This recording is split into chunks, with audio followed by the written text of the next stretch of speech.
एक दिन ठेले पर भार अधिक होने के कारण रामू उसे ठीक से संभाल नहीं पाया और तेज गति से आती ट्रक से भिड़ गया। अगले ही पल उसकी मौत हो गई और उसके पीछे रह गई उसकी पत्नी जानकी और दो छोटे छोटे बच्चे गुड्डी और गुड्डू।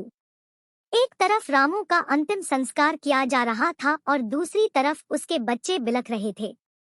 नहीं इसलिए नहीं कि पापा मर गए थे, वे तो भूख से बिलख रहे थे। उन्होंने कई दिनों से पेट भर खाना नहीं खाया था और आज तो मुंह में एक निवाला भी नहीं गया था, सो भूख से रोए जा रहे थे। मामा कुछ खाने को दो ना, माँ बड़ी भूख लगी है, माँ कुछ दो ना। कोई पत्थर दिल भी इस दृश्य को देखकर पसी जाता। पड़ोसियों को भी दया आ गई, अगल बगल से खाना आ गया। बड़े दिनों बाद आज गुड्डी और गुड्डू पेट भर के खाना खा रहे थे।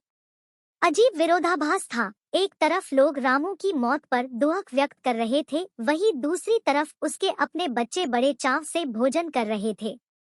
जानकी ने अगले कुछ दिन इसी तरह से उधार लेकर और इधर-उधर से मांग कर अपना और बच्चों का पेट पाला, लेकिन ये कब तक चलता?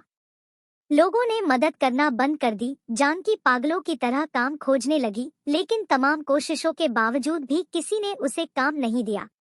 जब थकहार कर घर लौटी तो बच्चे उम्मीद से उसकी तरफ देखने लगे। गुड्डू तुतलाती आवाज में बोला, क्या लाई हो माँ, जल्दी से खिला दो, बड़ी भूख लगी है। माँ रो पड़ी और बच्चे समझ गए कि माँ के पास कुछ भी नहीं है। एक पल के लिए अजीब सा सन्नाटा पसर गया। फिर गुड्डी बोली, माँ ये गुड्डू कब मरेगा?